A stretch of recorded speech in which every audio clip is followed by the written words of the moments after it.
Dhaka is the heart of Bangladesh. Loud, crowded, full of ambition. It's where the hustle is, but it's also gasping for air. Pollution chokes the city. Floods don't just hit the capital, they push deep into the countryside. But Bangladesh isn't waiting around for a savior. It's charting its own course forward. Our floating community, where we have school, library, training center, health clinic. Coming up the floating schools of the north, where we meet the kids who keep showing up, even when the water rises. Are you afraid of flooding? Just 2 degrees is... wait a minute. Just 2 degrees is on. Now! What you turn it on? Balawasha.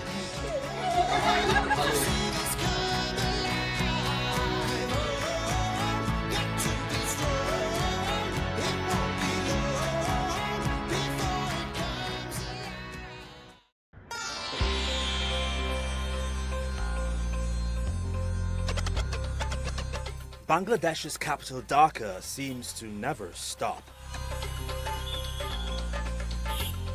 The air is thick with movement, heat, and something more troubling, a smog that hovers. Some call it progress, but when nearly every breath stings, you have to ask, progress for whom? The smog isn't just a haze hanging over the city.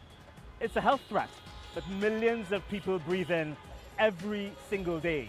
But the scenery changes in northwest Bangladesh, where rice fields stretch wide. There are still reminders that the country relies heavily on fossil fuels.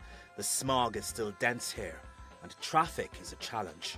This is Jamuna Bridge, one of South Asia's longest bridges, but today it's more of a parking lot really than a pathway, with traffic backed up for miles.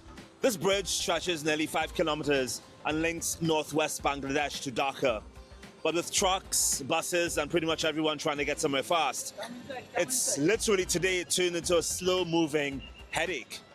Later, we arrive in Pabna, a district where tradition and transformation live side by side, where centuries-old temples sit next to chemical plants and garment factories.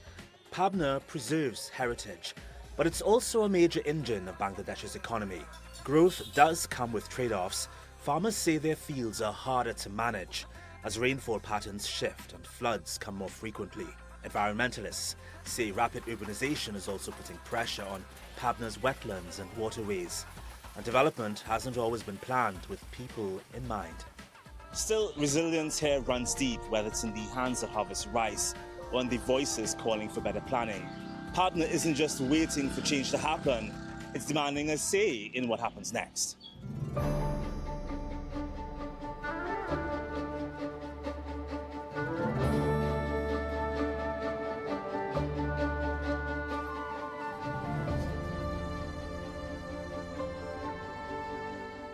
And one way change is happening is in the local schools. But this is no ordinary classroom. Here, classrooms have been forced to evolve. They glide across rivers and are powered by the sun. For most kids, getting to school means a walk, a bus ride, maybe even a parent's car. But in parts of Bangladesh, school comes by boat. It has different types of spaces inside. It has books, computer with internet access. Children and young people can borrow books, they can learn computers. So it's a kind of space that was missing in the community, but it brings both the girls and boys together and spend the time reading books, learning computers. This is a floating school of the Shidhulai Swanirvar Sangstha, a Bangladeshi NGO that says it aims to transform local waterways into pathways for education. It's an idea born from necessity, now a lifeline for many. Mohammed Rezwan is the architect of this grand idea, and he once navigated these waters himself to reach school. It began with a vision. If children can't go to class, then let class come to them. These boats are specially designed so that it can withstand heavy rain It can withstand heavy rain with the multi-layered waterproofing roof. Then the bottom is set so that it can navigate through the flooded lands. As we have used traditional knowledge of boat building here and local materials are used, it becomes user-friendly at the same time sustainable. This is one of the reasons it has created a strong bond with the local community. It is built by the local people, owned by the local people, and served by the local people to the local community. It's a bit scary though when you think about it. So much of Bangladesh gets underwater during the monsoon season. So many different aspects of Bangladeshi life rely on floating services. It makes you think that how much worse can things get when monsoons get stronger and worse? Every year during the monsoon season, more than 750,000 children are denied access to education, and many school buildings are destroyed. Many school buildings are used as a flood shelter. So in every case, it's become very difficult to ensure education in the flood-prone areas as the country is barely above the sea level. Most of the country is within 5 to 10 meters above the sea level. And Intergovernmental Panel on Climate Change, they are saying that by 2050, 16% of the country will go underwater, resulting 20 million climate refugees. We can see things happening. If you look at the trees over there, the roots are exposed. And the river bank, river erosion are there. They're getting bigger. And a lot of migration throughout the country, from rural areas to the urban centers. So this is the reality. In the southern Bangladesh, the islands are getting smaller, and in the northern Bangladesh, rivers are getting bigger. What is the solution? What do you think Bangladesh as a country, people, government can do about rising waters? Is there anything that can be done at all? Our sorting community, where we have school, library, training center, health clinic, sorting garden, these are one of the solutions to this bigger, greater problem. We believe that having this kind of services on the boats, design boats or floating platform, can help millions of people in Bangladesh to survive when the big floods is going to come. It can help not only Bangladesh, in other countries, because this idea already being replicated in other settings globally. So 8 countries, I think, active globally. So this idea has the strong potential to be replicated. And Bangladesh government already has included the floating school in the National Adaptation Plan. So it shows the way. We hope that together, all the governments, if we work, the governments work with each other, and if they have honest intentions, then it will not be a big challenge. Yeah, seeing the students in class and seeing how kind-hearted they are, the teacher is very supportive of their work and helping them grow as human beings. It must make you feel so proud to see that develop. You can see that this is a design solution. As I studied architecture, so all of our development projects have some kind of design solutions. And this is not only a design solution, it's a sustainable solutions, at the same time very user-friendly. And it gives that environment so that the children enjoy learning and the teacher enjoy teaching. So this is very user-friendly design, and I'm happy, glad that it has worked. It has sustained over more than 2 decades. And whenever I visit these schools, I see children learning new things. They smile. Even I gave up a book. I brought like 150 books last week. And one particular book they enjoyed reading, the poem Ati.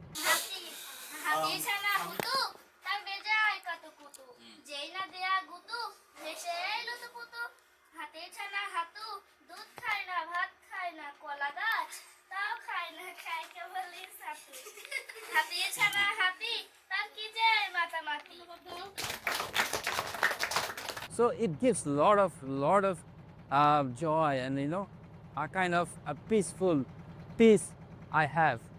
Meanwhile, it is very hot. Over the last 20 to 23 years since you've been working in the floating school, do you see like a gradual increase in temperature in Bangladesh? Yes, temperature has increased. You can feel it. And if it doesn't rain, then it becomes very challenging. So we still depend on rain. And things have, the temperature has increased, not only at our project site throughout the country. We can see the change. And we have also seen the frequency and intensity of flood has also increased over the years. In 2007, we got 2 big floods, but during the past few years, every year we get 4 floods. And these are untimely floods. It starts at any time. When it is going to finish, you don't know. So untimely rain, untimely flood, all these are the impact of changing climate along with the temperature, rising temperature. Since 2002, Rezwan's organization has launched a fleet of solar-powered boats, each a mobile classroom, library and training center. And these boats do more than teach reading and math. They empower girls to pursue education, offer training in sustainable farming and provide healthcare services to remote communities. You, to me, are very amazing, an amazing person. What does teaching these students on this floating boat mean to you? আমার এই ভাসমান স্কুলে শিক্ষার্থীদের লেখাপড়া করানোর জন্য আমার খুব ভালো মনে হয়। মানে এরা স্কুলে গ্রামে দরিদ্র বাবা মার সন্তান, এরা লেখাপড়া ঠিকভাবে অর্থের অভাবে করতে পারতো না। এদেরকে আমরা এই ভাসমান বিদ্যালয়ে লেখাপড়া করাতে পারতেছি। এর জন্য আমার খুব ভালো লাগে যে আমি গরিব বাচ্চাদেরকে লেখাপড়া করাতে পারতেছি, এর জন্য ভালো লাগে। What are these students learning? And I'd love to know if anything they're learning has to do with the climate crisis. আমরা এদেরকে জলবায়ু পরিবর্তনের ফলে কি ঘটে, কেমন হয় বা আমাদের মানে অবস্থা আশেপাশের অবস্থা কেমন হয়, এগুলো সবাইকে শিক্ষা দেই এই স্টুডেন্টদের। এবং এদের মাধ্যমে তাদের বাবা মা যারা শিক্ষিত না অশিক্ষিত তাদেরকে এই বাচ্চারা যা বোঝায় যে এরকম মানে গাছপালা কাটা যাবে না বা এর ফলে কি হচ্ছে, খরা হচ্ছে, ঝড় বৃষ্টি প্রাকৃতিক দুর্যোগ এটা ঘটতেছে, তার জন্য বেশি বেশি গাছ লাগাও। এছাড়াও আমরা তাদেরকে সচেতন করি এবং তারা আবার যায় তাদের বাবা মাদেরকে সচেতন করে। এভাবে মানে বাচ্চারা অনেক কিছু জলবায়ু পরিবর্তন সম্পর্কে শিখতে পারতেছে এই স্কুলে। When she was going to school when she was younger, is this much different to them going to school now? Like, when she went to school, she probably went to school in a normal school. Can she talk about how different going to school is in 2025, this year? আমি ছোট ছিলাম, আমার অনেক দূরে স্কুলে যেতে হতো, অনেক দূরে। আমি বই টই নিয়ে হেঁটে হেঁটে পায়ে হেঁটে হেঁটে যেতাম। আমার যাওয়া আসা বৃষ্টি হলে যেতে পারতাম না, অনেক কাদা হয়ে যেত। তারপরে স্কুলে যখন পড়ছি মানে স্কুলের মাঠ বৃষ্টি বন্যায় একবারে ভরে যেত পানিতে। আমরা সবাই খুব কষ্ট করে লেখাপড়া করছি, সেখানে উঠতে পারি নাই, স্কুল দীর্ঘদিন ছুটি থাকতো। কিন্তু আমার এই নৌকা স্কুল হওয়ার কারণে বাচ্চাদের তো সারা বছর স্কুল চলে, কোনো ছুটি দেওয়া লাগে না। তারপরে আবার বাচ্চারা নদীর ঘাটে এসে দাঁড়ায় থাকে, আমাদের মতো অত হাঁটতে হয় না, তাদেরকে পরিশ্রম করে যেতেও হয় না, স্কুল ছুটি থাকে না। এজন্য তাদের লেখাপড়া শিক্ষা দিতেও ভালো লাগে, ওরা শিখতেও ভালো পারতেছে, যাতায়াত করা লাগতেছে না, আর আমাদের জন্য খুব ভালো। আমি মনে করি এই ব্যবস্থাটা চালু হয় খুবই ভালো হয়েছে এবং সবার উপকার হচ্ছে। This school has to be really important, particularly with flooding so rampant every year in Bangladesh. I mean, how important is this school during the monsoon season? স্কুলটা আসলে আমাদের এই এলাকাটা চলনবিল অধ্যুষিত এলাকা। এখানে আপনার হচ্ছে বছরে প্রায় অধিকাংশ সময় হচ্ছে পানি জমে থাকে। আসলে ক্লাইমেট চেঞ্জের জন্য দেখা যায় বছরে কয়েকবার করে বন্যা আসে। বন্যা আসার কারণে এখানকার যে এলাকার যে স্কুলগুলো আছে স্কুলগুলো হচ্ছে বন্যাতে প্লাবিত হয়ে যায় এবং এখানকার যারা স্থানীয় বাচ্চারা তারা স্কুলে যেতে পারে না, যার কারণে নৌকা স্কুল তাদের হচ্ছে লেখাপড়ার একমাত্র মাধ্যম। এবং নৌকা স্কুল তার বাচ্চাদের বাড়িঘাটে আসে, বাড়িঘাটে আসার পরে তাদেরকে হচ্ছে স্কুলে উঠায় না এবং হচ্ছে স্কুল শেষ করে আবার বাড়িঘাটে নামা দেয়। এদেরকে এই এলাকার বন্যা প্রবলিত এলাকার এদেরকে শিক্ষার মাধ্যম হচ্ছে নৌকা স্কুল। নৌকা স্কুল ছাড়া দেখা যাচ্ছে অনেক বাচ্চা লেখাপড়া করার সুযোগ পেত না, এবং যখন বন্যা আসে, বন্যা আসার কারণে দেখা যাচ্ছে যে রাস্তাঘাট সব ডুবে যায়, ডুবে যাওয়ার কারণে বাচ্চারা দূরে স্কুলে যেতে পারে না, যার কারণে নৌকা স্কুল এদের হচ্ছে একমাত্র সম্বল লেখাপড়া করার জন্য। Let's hit pause for a moment for a Just to Matter, our new segment that shines a light on these small things that often go unnoticed, but make a big difference.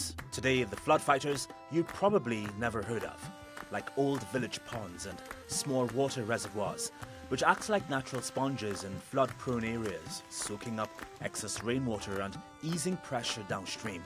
They're not flashy, but they might be the secret to surviving the next big flood. Earlier you heard about floating schools, but what about floating farms? In parts of Bangladesh, families have been growing their veggies on rafts made of water hyacinth, bamboo and soil. These floating gardens drift with the floodwaters and feed entire households when the land disappears. Then there are bioswales, tiny green patches along roads you probably walk past without a second thought. They quietly trap rainwater and let it soak back into the ground, helping to reduce floods, prevent erosion and even clean the water as it goes. And here's one more low-key genius idea: permeable pavements. They look like regular sidewalks or roads, but they're built to soak up water instead of sending it into already overwhelmed drains. In places hit hard by heavy rain, this tech can be a game changer. Because sometimes the things that matter most are the ones hiding in plain sight.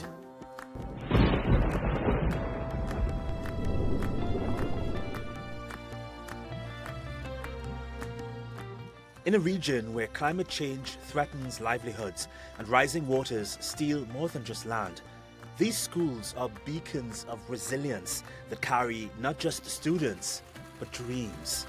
We met some of the students keeping their heads above the tide and even got a crash course in Bangla. How do I say my name is Reagan? আমার নাম, উনি বলছে ওনার নাম Reagan, মানে আমার নাম Reagan. Mine. আমার নাম, Aman Nam your name. Reagan. Hi. Can I learn a Bangla word from you? Yes. Okay. How do you say the word love? Yeah, you understand what I'm saying? You know, you speak English. You speak English? Oh, he's super shy. So how do you say love in Bangla? বাংলায় লাভকে কি বলে বলো তো দেখি। What? ভালোবাসা Balawasha. ভালোবাসা, Halobasha. ভালো, Mahalobasha. What letter does it start with? V. এলো, ভালো। Valobasha. Yes. Ah, I see. Okay. And you know the word love? Love Nice. Super cool. All right. Another question. Do you love this floating school? তোমরা কি এই ভাসমান স্কুলকে, এই স্কুলকে ভালোবাসো? You said yes in English. Nice. Why do you love this school? Wait. Whoever wants to answer, put up your hand. স্কুলকে কে ভালোবাসো? কেন ভালোবাসো? হাত উঠাও, যে পারো সে হাত উঠাও। Okay. Why do you love this school? Okay. Why do you love this school? কেন স্কুল ভালো? আমাদের বাড়ি থেকে প্রাথমিক বিদ্যালয় অনেক দূরে হয়, বর্ষার সময় রাস্তাঘাট ডুবে যায়, আর নৌকা স্কুল আমাদের বাড়ির ঘাট থেকে তুলে আনে, আবার বাড়ি ক্লাস শেষে আমাদের বাড়ির ঘাটে নামিয়ে দিয়ে আসে। নৌকা স্কুলে আমরা বই খাতা কলম ফ্রিতে পাই, এজন্য আমার নৌকা স্কুলে পড়তে ভালো লাগে।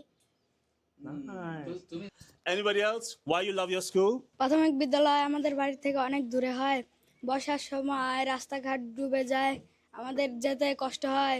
আর নৌকা স্কুল বর্ষার সময় নদীতে ভাসে আমাদের বাড়ির ঘাটে এসে আমাদের তুলে নিয়ে যায়, পড়া শেষে আবার বাড়ির ঘাটে নামে দিয়ে যায়, সে খাতা কলম সব ফ্রিতে পাই, কম্পিউটারে নাম লেখা শিখি, কম্পিউটারে কার্টুন দেখি, তাই আমাদের নৌকা স্কুলে পড়তে ভালো লাগে।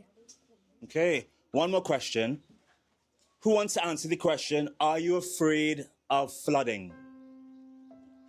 Are you afraid of flooding? তোমরা কি বন্যাকে ভয় পাও কিনা? Who wants to answer? কে উত্তর দিতে চাও? বন্যাকে কে ভয় পায়? বন্যাকে। Okay. Why are you afraid of flooding? বন্যাকে কেন ভয় পাও? বন্যা। বন্যা আসলে ঘর বাড়ি ডুবে যায়, সেজন্য আমরা ভয় পাই। What did he say? All the homes are flooded because of floods. That's why we are afraid of floods. কারণ বন্যা হচ্ছে আমাদের বাড়ির কাছে আসে এবং বন্যাতে আমাদের মাটি দূষণ হতে পারে, ঘর বাড়ি ভেঙে যেতে পারে। এর জন্য আমরা বন্যাকে ভয় পাই। Here in Pabna, the youngest voices speak with a quiet kind of courage. They've seen floods swallow roads, fields, and sometimes their sense of safety. But still, they show up for school, they help their families and carry on. These are the early lessons of climate change, learned not in textbooks but in soaked sandals and shifting routines. And as they grow, so does the agency. Back in the Bangladeshi capital, we meet the next wave, teenagers who've inherited the same crisis, but who now face it with sharper questions, louder voices, and a growing frustration. So there are other more students or much more professionals who already found policies to solve the climate change, to battle against the climate change. There is lots of research papers on it, but do we really read it? Do the government really read it? But they do not, right? So I would ask Dr. Yunus to study those policies and try to apply them in our country so that we can battle the environment challenges we face today. Meetings happen always, presidents meet always, they sign, let's 2050 we should stop, we should minimize carbon dioxide, but who goes back and enforces that? So only about policies we can solve this. When we go back and enforce the policies we set, so the fault is about how do we enforce our policies, the set policies, that's the only problem. But we know the problem, leaders know the problem, everybody knows the problem, but nobody wants to go back and what are we doing? Then after signing our papers, what are we doing? That's the problem. But we all know the problem. We cannot say, no, everybody can smell. Everybody can feel the heat in this country. Everybody feels the heat. Everybody smells how. So we cannot say we are not aware. But what do we do? When it comes to individual responsibility, what do you do? Rather than that, I don't want to put anyone on the spot because no one's being judged there. What do you notice people do in general that damages the environment, that they might be ignorant damages the environment, or they just don't care damages the environment? From the time you wake up, I guess everything you do, like most people do, damages the environment because let's accept it that we are into junk foods, okay? And most people either will have noodles or something over there, or they will throw their waste outside their homes. But the thing is, I guess everything generally damages environment, but what I think people literally do is that they could start like from the school levels, that how to preserve the waste. Like back in my school, I'll say that where I come from, there isn't much of a waste and stuff, and there are policies too. That is why maybe that we were groomed from the class, like PP21, that we have to clean our own classes, and then our classes used to be dustbin free. So basically, if not in a very high level, in a certain level, it helps us. Like when I go back, even if I throw my wrappers, people will say like, no, do not throw it, pick it up. But it doesn't happen in most of the cases. So yeah, I think I'll say that whatever we do after waking up, it basically impacts the environment. If someone is aware that we are environment and the environment is us, that's the solution. If I really know, not by just kind of thoughts, the very way I know my name, I'm Delphine. If I really know that the very way I'm Delphine, it's the very way I'm environment. If I know this is me, this glass is me, I would not harm it because it's me. And people do not understand that within themselves, that we are plants, that we are environment. So the quality of environment is our quality. As simple as that. So we should be ashamed because the quality of environment is speaking the quality of what is happening inside us. So let's understand that. If you get that, it's simple. Nobody will not be like, I don't care. You should care because it's you. You are not affecting, it's not affecting something else. It's affecting you because you are environment. And of course, we're environment because we are breathing from environment. We are open to environment. You believe, you give and you receive always. So you are environment. So that's my conclusion. It's easy to think of nature as something out there. But as Delphin said, we are the environment. And if we felt that in our bones, maybe we'd protect it like we would ourselves. The next generation already gets it. The question is, will the rest of us catch up in time? This is Just 2 Degrees, and thanks for watching.